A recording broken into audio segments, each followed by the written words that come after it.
기원전 830년에 그 유다를 요아스라고 하는 왕이 다스리고 있었습니다. 근데 그 요아스라고 하는 왕이 다스릴 때 그 유다를 이 메뚜기 떼가 습격을 해서 유다를 초토화시켰습니다. 요엘서는 이 상황을 묘사하고 있는데 6절에 보면 뭐라고 얘기를 하고 있는가 하면 다른 한 민족이 내 땅에 올라왔으며 그들은 강하고 수가 많으며 그 이빨은 사자의 이빨 같고 그 어금니는 암사자의 어금니 같도다. 이렇게 되어 있는데 이 한민족이라고 하는 말씀은 뭘 얘기하느냐면 바로 이 메뚜기 떼가 올라와서 이스라엘 백성들 완전히 먹을 것 없이 만든 것을 이야기하고 있습니다. 비슷한 의미로 2장 20절에 보면 뭐라고 되어 있는가 하면 북쪽 군대를 너희에게서 멀리 떠나게 하여 메마르고 적막한 땅으로 쫓아내리니 그의 앞에 부대는 동해로 그 뒤에 부대는 서해로 들어갈 것이라. 상한 냄새가 일어나고 악취가 오르니니 이는 큰 일을 행하였음이니라 하시니라. 이렇게 되어 있습니다. 여기에 보면 북쪽 군대라고 하는 말도 나오는데 이 북쪽 군대라는 말도 실상은 바로 메뚜기 떼의 습격을 두고 말씀하시는 겁니다. 오늘 4절 말씀에 보면 메뚜기 떼는 밭, 과수원 할 것 없이 무섭게 쓸어버렸습니다. 우리나라는 이렇게 사실은 태풍 이외에는 우리나라는 자연재해가 그렇게 많지 않은 나라입니다. 여름 지나고 가을 초입 무렵에 올라오는 태풍만 제외한다면 우리나라는 정말 자연재해가 없는 나라라고 봐도 무방합니다. 지진이 요 근래에 포항에서 일어났던 지진 이외에는 우리나라는 지진의 안전지대라고 배웠고요. 또 우리나라는 자연재해, 즉 이런 메뚜기 같은 거대한 곤충들의 습격이 없는 나라로 알려져 있습니다. 그런데 이 중근동에는 메뚜기 떼가 이렇게 날라와서 과수원과 밭을 초토화시키는 일들이 많이 있었습니다. 특히 이 4절에 보면 팥중이, 메뚜기, 느치, 황충이 이렇게 세 종류의 곤충이 등장을 해서 이 밭과 과수원을 완전히 싹 전멸시켰다 이렇게 이야기를 하는데 이 메뚜기의 네 종류라고 성경학자들은 얘기를 합니다. 팥중이, 느치, 황충이도 메뚜기라고 얘기하는 분들이 많습니다. 근데 저는 제가 이제 곤충 도감 같은 것을 어릴 때는 봤지만 요즘에는 이제 곤충 도감 같은 것을 보는 분들이 별로 없어서 이제 인터넷을 제가 찾아봤더니 이 팥중이나 느치나 황충이라고 하는 것에 대해서 정확하게 비교 분석을 해놓은 그런 글들은 없고요. 성경학자들은 이 팥중이, 느치, 황충이도 메뚜기의 한 종류다 이렇게 이야기를 하시는 분들이 많고요. 또 어떤 분은 이렇게 얘기합니다. 메뚜기가 자라는 과정에서 팥중이, 느치, 황충이가 되는 거다. 애벌레부터 시작을 해서 팥중이, 느치, 황충이가 되는 거다. 이렇게 이야기하시는 분들도 있습니다. 어쨌든 이 메뚜기 떼가 습격을 해서 무섭게 이 이스라엘 유다를 완전히 초토화시켰다 이렇게 이야기를 하는데 그 초토화시킨 장면의 이야기가 1장 7절에 뭐라고 되어 있는가 하면 이렇게 되어 있습니다. 그들이 즉 메뚜기 떼가 내 포도나무를 멸하며 내 무화과 나무를 긁어 말갛게 벗겨서 버리니 그 모든 가지가 하얗게 되었도다 이렇게 말씀을 합니다.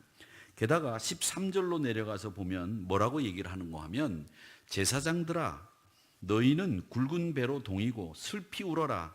왜? 제단에서 수종 드는 자들아 너희는 울어라. 왜? 너희는 와서 굵은 베옷을 입고 밤이 새도록 누워라. 왜? 그 이유가 설명되어 있습니다. 소제와 전제를 너희 하나님의 성전에 드리지 못했다.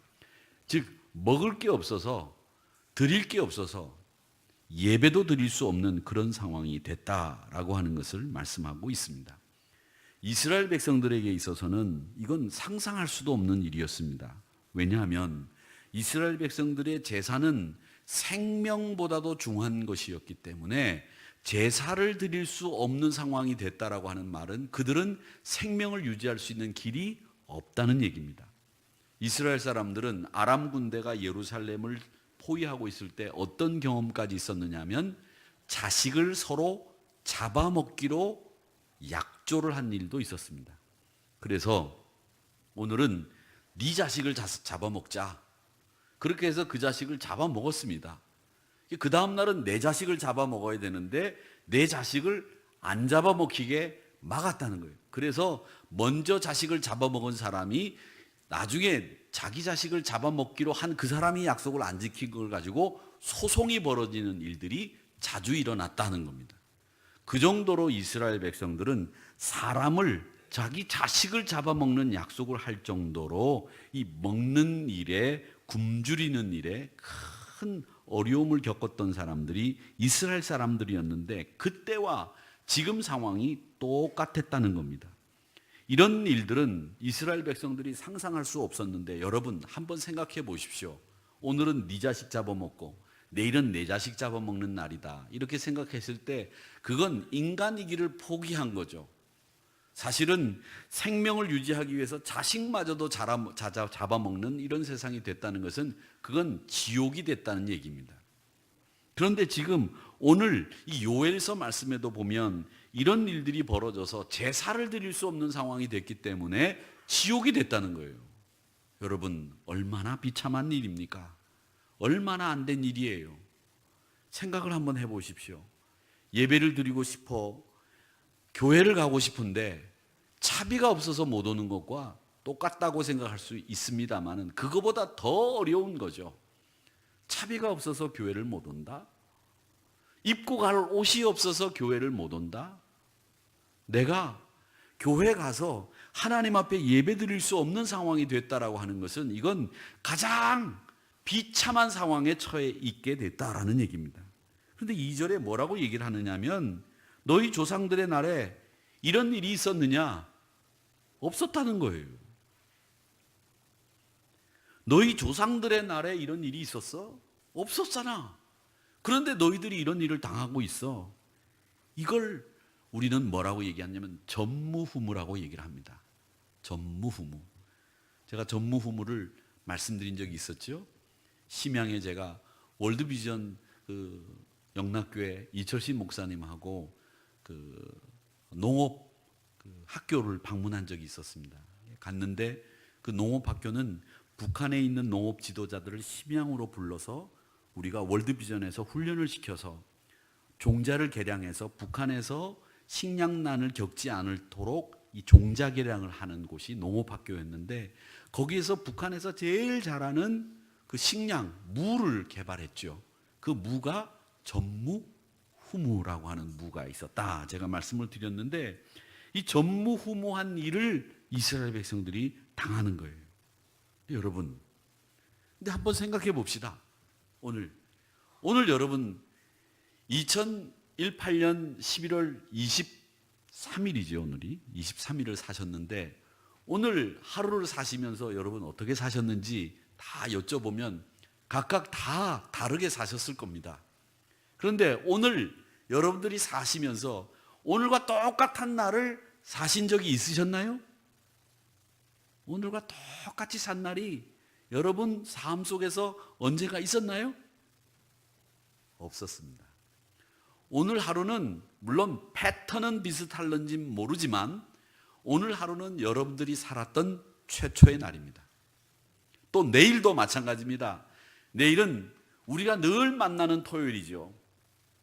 우리가 늘 만나는 11월 어느 하순의 날이 될 겁니다만은 내일도 여러분들이 생전 처음 사는 날이 될 겁니다. 그게 맞고요. 그러니까 우리는 사실은 나이를 먹고 우리가 매주 토요일도 살고 일요일도 살고 주일이라고 부르는 그날 예배도 드리며 살지만 우리가 살고 있는 이 날이 사실은 오늘 최초로 처음 살아본 날이었습니다. 그리고 내일도 여러분들이 사실 그 날이 최초로 살게 될 날이 될 것이고 처음 사는 날이 될 것이고 2018년 11월 24일은 여러분 삶에서 다시는 돌아오지 않는 날이 됩니다. 여러분 그렇다고 한다면 이 내일이 오늘 산 하루가 얼마나 소중하고 얼마나 귀한 날인가라는 것을 우리가 알게 됩니다.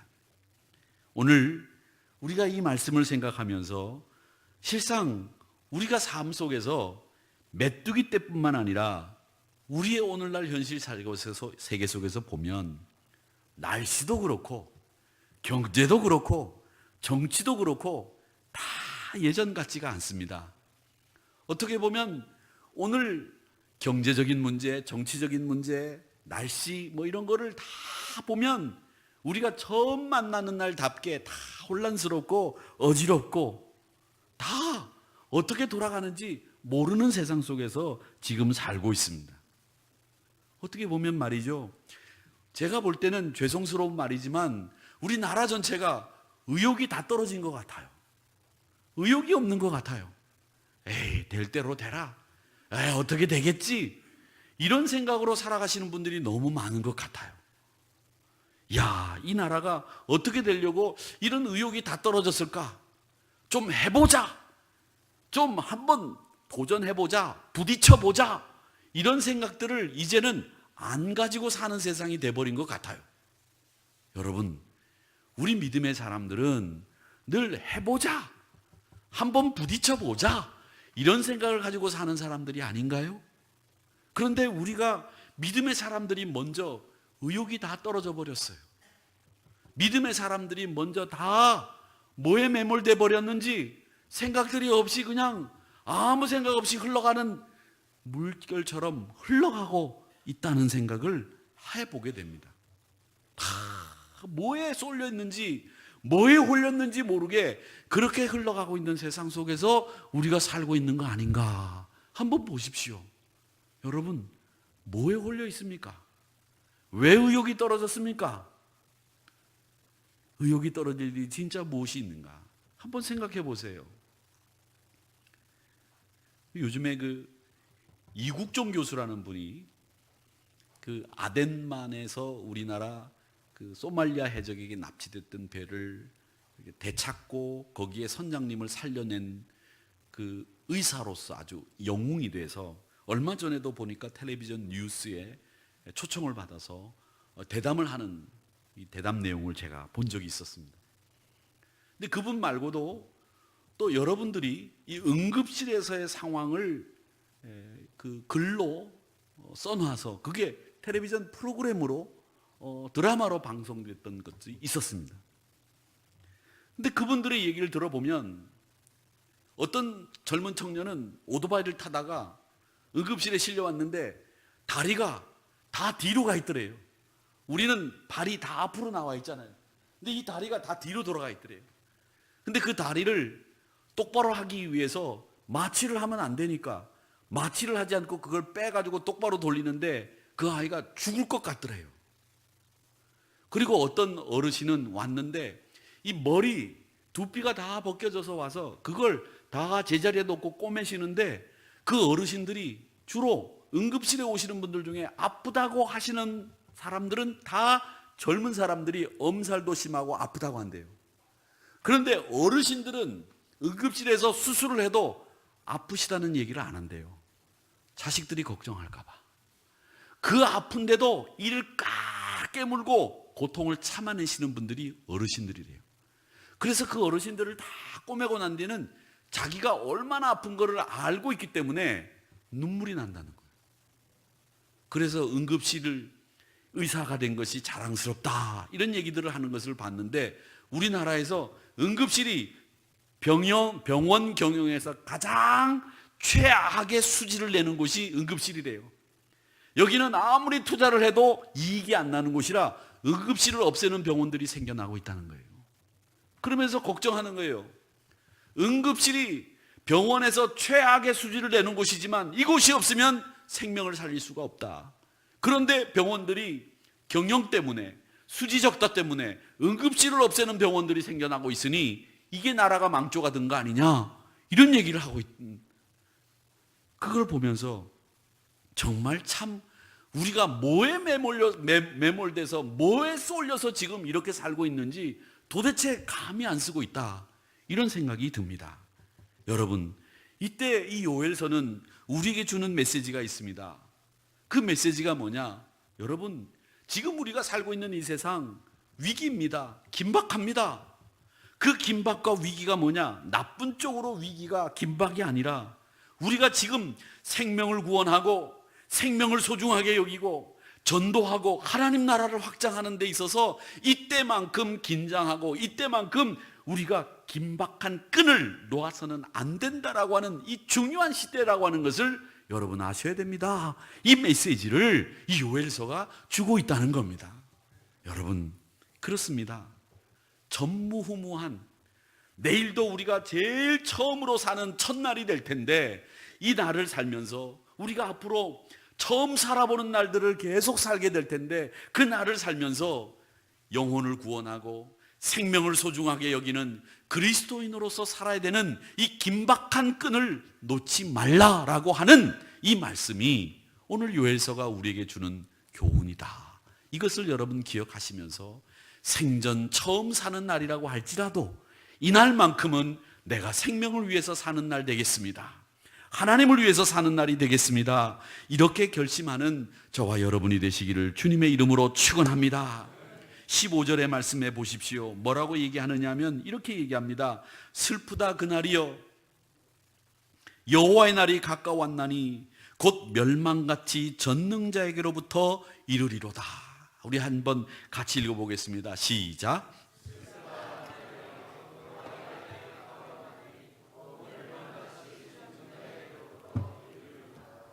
또 2장 1절을 같이 읽어보겠습니다. 시작. 시온에서 나팔을 불며 나의 거룩한 산에서 경고의 소리를 질러 땅 주민들로 다 떨게 하리니 이는 여호와의 날이 이르게 됨이니라. 이제 임박하였으니. 아멘. 무슨 말씀입니까? 여호와의 날이 어떤 날인가요? 주의 날이고 그날은 우리 주님이 재림하시는 날, 심판이 있게 되는 마지막 날입니다. 그래서 그날은 우리 믿음의 사람들에게는 상 받는 날, 우리 믿음의 사람들에게는 기쁜 날, 그러나 믿음이 없는 사람들에게는 지옥 가는 것을 판결을 받는 날입니다. 여러분, 학교 다닐 때 그렇잖아요. 오늘 중간고사 성적 보고 난 뒤에 성적 발표하는 날, 그러면 시험 잘 본 친구들은 그날 학교 가는 게 신나요. 그리고 저희 때는 상장을 줬어요. 이렇게 상장을 이렇게 줬는데, 상장을 받아가지고 오는 날은 집에 오는 게 그렇게 신이 나요. 아빠가 빨리 들어오셔야 될 텐데, 엄마가 빨리 시장 갔다 오셔야 될 텐데, 엄마 시장 갔다 오시면 엄마 나 상장 받았어. 아빠 들어오시면 아빠 나 오늘 1등 했다. 저는 그런 적이 한 번도 없지만 기분이 아주 좋을 것 같아요. 그 상장을 이렇게 딱 보여드리면 아버님이 어머님이 보고 흐뭇해 하시는 거, 그 날이 기다려질 거예요. 공부 잘한 사람들은. 그런데 공부 못한 친구들은 성적표가 나오는 날 죽을 맛이에요. 선생님이 성적표를 주면서 뭐라고 그러냐면 부모님 도장 받아 갖고 와, 그렇게 얘기를 합니다. 그러면 그걸 책가방에 넣어가지고 다니면서 부모님 도장을 어떻게 찍어갈까, 그걸 고민합니다. 이걸 보여주면 큰일 나거든요. 그래서 제 친구 중에서는 도장집에 가서 아버님 이름으로 도장을 판 친구도 있었어요. 성적표에 도장 찍으려고. 저는 그런 짓은 안 했지만 혹시 장로님들 가운데 웃으시는 분들 가운데 그런 분들이 계셨는지 모르겠습니다만은 아예 도장집에 가서 아버님 이름으로 도장을 파가지고 성적표에 도장을 꼭꼭 찍어가지고 갔는데, 나중에 학교에 부모님 오라고 그래서 갔는데 성적표를 부모님이 이 도장 다 받아온 성적표를 받아가지고 오셔가지고서는 야, 이 도장 어디서 찍었냐 이렇게 물어보면 그 큰일 날 일이죠. 그런데 공부를 못하면 부모님 도장 찍을 일까지 생각하는 거죠. 여러분, 우리 믿음의 사람들은 예수님 잘 믿고 하나님 안에서 사랑 안에서 살다가 상 받는 날이기 때문에 그 날이 기다려지는 날이에요. 그런데 믿지 않는 사람들에게는 그 날이 책망받는 날이요, 죄로 너희들은 죽을 인생이라고 하는 판정을 받는 날이기 때문에 그날은 심판의 날이고 파멸의 날입니다. 그래서 2장 2절에 보면 그걸 뭐라고 얘기하느냐면 어둡고 캄캄한 날, 짙은 구름이 덮인 날 이렇게 말씀하고 있습니다. 그리고 11절에 보면 그날은 크고 심히 두려운 날. 그러므로 사랑하는 성도 여러분, 그날을 맞기 전에 우리 믿음의 사람들은 항상 긴장해야 될 줄로 믿습니다. 긴장하셔야 됩니다. 늘 깨어 있어야 됩니다. 하나님을 믿는 백성들은 이런 일이 일어나는 것에 대해서 슬퍼하며 긍휼의 마음을 가져야 됩니다. 야, 저분들 예수 안 믿으면 어떻게 될 것인가, 긍휼의 마음을 가지고 살아야 됩니다. 그래서 1장 14절의 말씀에 보면 뭐라고 얘기하느냐, 슬피 울어라, 수종 드는 자들아 울어라, 굵은 베옷을 입고 밤이 새도록 누워라, 울어라, 그렇게 말씀을 합니다. 여러분, 이 말씀하시는 것은 다른 게 아닙니다. 14절 말씀을 우리 같이 한번 읽어보겠습니다. 14절 시작. 주께서 혹시 마음과 뜻을 돌이키시고 그 뒤에 복을 내리사 너희 하나님 여호와께 소제와 전제를 드리게 하지 아니하실는지 누가 알겠느냐. 아멘. 하나님이 마음을 바꿔서 너희로 예배도 못 드리는 그런 신세가 아니라 이제는 하나님 앞에 예배 드릴 수 있는 사람들로 만들어 주실 줄 어찌 알겠느냐. 그러니 이제 너희들 하나님 앞에 빌어라, 부르짖어라, 하나님 앞에 간절하게 기도해라, 그렇게 말씀하고 있는 겁니다. 여러분, 사랑하는 성도 여러분, 우리에게 하나님이 다시 한번 그 마음과 뜻을 돌이키셔서 복을 내리시기를 축원합니다. 하나님 앞에 소제와 전제를 마음껏 드릴 수 있는 그런 믿음의 자리에 여러분들이 서시게 되기를 주님의 이름으로 축원합니다. 그러니까 우리 하나님이 얼마나 좋으신 하나님입니까? 여호와의 날이 이르기 전에 주께서 내게로 돌아와라, 회개해라, 부르짖어라, 그러면 너희들에게 복을 내리고, 예배도 드리지 못했던 너희들이 슬피 울었는데 이제는 전제와 소제를 드리면서 하나님 앞에 예배 드릴 수 있는 믿음의 백성으로 삼아주겠다, 이렇게 약속하셨으니 여러분에게 이런 회복의 역사가 날마다 여러분의 영혼 위에 함께하기를 주님의 이름으로 축원합니다. 축원합니다. 저는 참 이 사람들과의 그 관계 속에서 그 목사님들이 참 보면, 좋은 목사님들이 보면 말이죠, 참 그 마음 씀씀이가 제가 배워야 될 게 너무 많다는 걸 또 배우게 됐습니다. 어제 우리 교회에서 부흥회를 하고 가셨던 그 부산 포도원 교회 김문은 목사님이 이만한 택배를 하나 보내오셨어요. 그 목사님 무슨 택배를 보냈나 싶어가지고 이렇게 따가지고 봤더니 가래떡이 이 안에 그만이 든 거예요. 가래떡이. 그 별거 아니잖아요. 김문은 목사님이 저한테 가래떡을 보내셨는데 이 가래떡을 뭐 때문에 보내셨나 참 궁금해가지고 제가 목사님한테 전화를 걸었어요. 그랬더니 목사님은 안 계시고 행정실에서 전화를 받는데 행정실도 왜 보냈는지를 몰라요. 그러니까 이건 목사님이 직접 보낸 거예요. 그래서 제가 목사님을 이제 나중에 통화를 하면 이 가래떡을 왜 보내셨는지, 이 가래떡을 먹을 때도 아니잖아요, 사실은 지금. 그렇죠? 근데 이 가래떡을 왜 보내셨는지 그걸 모르겠어요. 그런데 한 가지는 분명한 건 목사님이 저를 기억해 주시고, 그래도 목사님이 저에게 고마운 마음으로 그 가래떡을 이름을 써서 보내신 걸 보면 참 감사하다. 그 가래떡 뭐 못 먹는 건 아니잖아요, 제가. 그 가래떡을 받고 얼마나 고마웠는지 제가 그 자리에서 우리 희성간사하고 반을 뚝 잘라가지고 반 이만한데 반을 그냥 막 먹었어요. 그래도 목사님이 저를 기억했다는 게 참 고맙고, 나도 그런 목사님들에게 한번 그런 가래떡 한번 보낸 적이 있나 가만 생각해 보니까 어르신 목사님들한테 사과를 보낸 적은 있어도 제가 요 근래에 같이 목회하시는 목사님들에게 무슨 사랑의 표현을 해본 적이 없다라는 제 스스로를 돌이켜보는 시간을 가졌던 어제였습니다. 여러분, 하나님의 사랑이 그런 거 아니겠는가? 내가 마음 쓰지 못했던 곳에 다른 목사님들은 마음 쓰시고 있는데 나는 마음을 이렇게 못 쓰는 사람이구나. 내가 참 마음이 옹색하구나. 이런 생각을 어저께 참 많이 했습니다. 근데 제가 보니까 제 스스로가 참 이기적인 것 같아요. 왜 이기적이냐 봤더니 제가 제 스스로를 또 합리화해 봤어요. 왜 이기적인가 했더니 큰아들로 태어났거든요. 그래가지고 동생들이 다 저를 이렇게 받들었어요. 이렇게 했거든요. 그러니까 제 이기적이 됐고요. 저희 아버님 어머님도 큰아들이라 그러면 이러셨어요.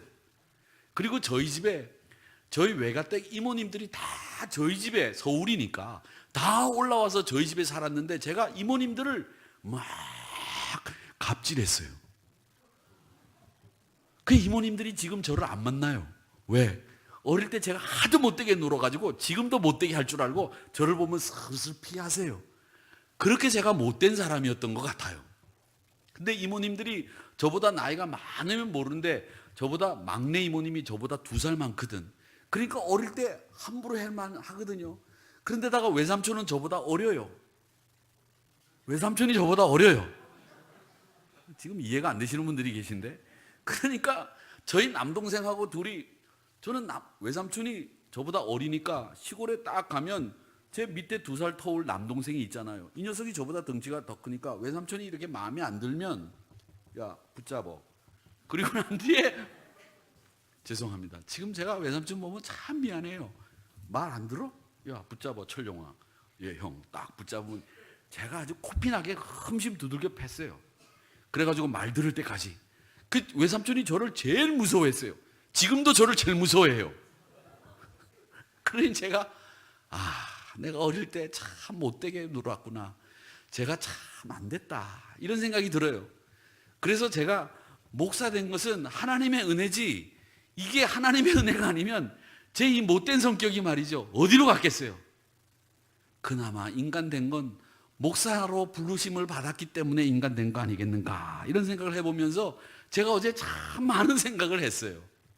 여러분, 그런데 제가 또 한 가지 마지막에 결론 내린 건 뭐냐, 이런 목사를 담임 목사라고, 그리고 영적인 아버지라고 저를 위해서 기도해 주시는 분이 있다는 것 때문에 제가 어제는 얼마나 감사했는지 모릅니다. 여러분, 저를 위해서 기도해 주시고 또 부족한 사람을 목사라고 그렇게 인정해 주신 여러분들께 진짜 감사드립니다. 그 옛날에 어떤 권사님이, 지금은 장로님이 된 아주 우리 교단의 유명한 권사님이 계세요. 그 권사님이 저한테 성경책을 보여주셨어요. 목사님, 저는 평생 저는 이 원칙을 가지고 살았습니다. 그 원칙이 뭡니까? 그분은 성경책을 사면 그 앞에 그 원칙을 써놓고 다니세요. 그 원칙을 보여주시는데 뭐라고 그러냐, 그 원칙 첫 번째가 뭐냐, 나무 등거리, 그렇게 돼 있어요. 나무 등거리가 너의 목사라고 한다고 해도 나는 그분을, 나무 등거리를 목사로 섬기겠습니다. 이게 첫 번째 그분의 신앙생활의 원칙이세요. 두 번째 원칙은 뭐냐, 목사가 뭐라고 하든 그 말에 나는 죽어도 복종한다. 이게 두 번째 그 권사님의 철칙이었어요. 저는 그 권사님의 그 성경책을 보면서 좀 깜짝 놀랐어요. 그분이 돈이 없는 분이 아닙니다. 그분이 뭐 모자른 분도 아니에요. 못 배운 분도 아니에요. 그 옛날 일제시대 때 만주 군관학교 간호대학을 나오신 분이에요. 정말 뭐 굉장해요. 그런 분이 그렇게 신앙생활 하니까 아들도 복 받고 다 복을 받았는데, 아드님이 나중에 어떤 불행한 일이 있어서 먼저 돌아가셨지만 그분의 신앙생활은 누구도 추정할 수 없는 그런 분이셨어요. 그런데 그런 분이 저를, 젊은 저를, 부목사였는데 참 아껴주시고 사랑하셔서 지금도 저를 위해서 기도하고 계시다는 거예요. 제가 어저께 그분이 또 생각나는 거예요. 어저께 또 그분이 생각나는 이유가, 사이판 교회 목사님을 어저께 제가 점심시간에 같이 만나서 얘기를 하고 오후까지 제가 같이 있었는데, 그 사이판 교회 목사님이, 그 교회가 그분이 지은 교회거든요. 우리가 단기 선교 갔던 그 교회, 사이판 교회와 사택이 그분이 지으신 거예요. 헌금을 하셔서 당시에. 그래서 제가 어저께 그분이 생각이 나는데, 어저께 또 제가 그런 경험을 통해서 아하, 내가 참 모자르구나, 내가 부족하구나, 이런 생각을 하니까 여러분들에게 정말 감사하고 고맙다라는 생각을 가졌습니다. 그런데 이 부족한 사람을 늘 목사라고 인정해 주시고 기도해 주신 여러분에게 어떻게 감사해야 될지 모르겠습니다만은, 그저 제가 말씀으로 열심히 섬겨야 되겠다는 생각을 했습니다. 여러분 정말 고맙고 감사합니다. 여러분 부족한 저를 용서하시고 이해하시고 또 목사로 이렇게 잘 섬겨주셔서 제가 얼마나 감사한지 어저께 참 큰 은혜를 받았습니다. 여러분 이제 우리가 살 날이 사실은 저도 살아온 날보다는 이제 살 날이 적을 것 같아요. 죄송스럽습니다. 어르신들이 많이 계신데. 그런데 그래도 우리가 살 날이 얼마 되지 않아도 그날은 우리가 다 처음 맞는 생전 처음의 날일 거예요. 그날 여러분들이 어떻게 사실 것인가 생각을 한번 해봅시다. 오늘 요엘서 말씀은 너희들이 이제 살아갈 날 다 처음 만나는 날이고 전무후무한 이런 일이 없었던 날들을 살아가게 될 텐데 그날을 어떻게 살 거냐? 그 말씀을 2장 12절과 13절에서 이야기를 하고 있습니다. 뭐라고 얘기를 하고 있느냐면 여호와의 말씀에 너희는 이제라도 금식하고 울며 애통하고 마음을 다하여 내게로 돌아오라 하셨나니 너희는 옷을 찢지 말고 마음을 찢고 너희 여호와 하나님께로 돌아올지어다. 그는 은혜로우시며 자비로우시며 노하기를 더디하시며 인애가 크시사 뜻을 돌이켜 재앙을 내리지 아니하시나니. 아멘. 그렇게 말씀하셨습니다. 회개는 돌이킨다는 것이죠. 우리가 이렇게 가다가 돌아서 하나님께로 가는 것이 회개라고 말합니다. 그것은 마음을 찢는 겁니다. 그러기에 우리 교회가 모이기에 힘쓰고 하나님의 일하기에 힘을 더 쓰고 같이 힘을 합해서 이 위기의 때를 잘 넘어서서 하나님의 영광을 드러내는 하늘의 교회가 되시기를 주님의 이름으로 축원합니다. 위기가 기회가 된다는 말 여러분 많이 들으셨죠? 2장 13절 끝부분에 뭐라고 얘기하십니까? 그는 은혜로우십니다. 그는 자비로우십니다. 그는 노하기를 더디하십니다. 인애가 크십니다. 재앙을 내리지 않으십니다. 그렇게 말씀하셨고 20절에 보면 내 북쪽의 군대를 너희에게서 멀리 떠나게 하겠다. 메뚜기 떼를 멀리 떠나게 하겠다. 약속해 주셨습니다. 우리 사랑하는 성도 여러분, 우리 하늘의 교회와 여러분들에게 은혜로우시며 자비로우시며 노하기를 더디하시며 인애가 크시며 재앙을 내리지 아니하시는 하나님께서 북쪽의 군대를 멀리 떠나게 하시는 놀라운 역사를 여러분들에게 베풀어 주실 줄로 믿습니다. 그러기에 우리가 생전 처음 사는 내일도 또 주일도 항상 이렇게 하나님이 우리에게 재앙을 내리지 아니하시고 복을 더하시는 그 날이 되기를 주님의 이름으로 간절히 바라면서 여러분 그런 인생을 사시는 우리 하누리 성도님들이 되시기를 주님의 이름으로 축원합니다. 그렇게 되는 것을 얘기합니다. 요엘서 2장 28절 29절 우리가 유명한 말씀이죠. 내가 내 영을 만민에게 부어주리니 너희 자녀들이 장래 일을 말할 것이고 늙은이가 꿈을 꾸고 젊은이가 이상을 보고 그때에 내가 또 내 영을 남종과 여종에게 부어줄 것이다. 이 유명한 말씀을 하셨습니다. 여러분 교회 역사를 돌아보세요. 성령 운동이 언제 일어났습니까? 교회가 언제 부흥됐습니까? 나라가 언제 발전했습니까? 힘들고 어렵고 위기에 빠졌을 때 그때 교회 부흥이 일어났어요. 1907년 한국교회가 대부흥운동이 일어났을 때 우리나라 형편이 어땠습니까? 1905년에 을사조약이라고 하는 우리나라 실질적으로 일본의 속국이 1905년에 됐어요.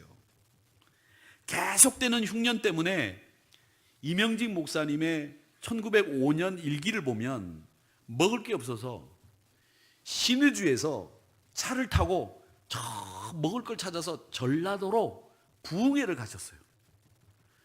북쪽 땅에서는 부흥회를 할 수가 없어요. 북녘에서는 먹을 게 없으니까.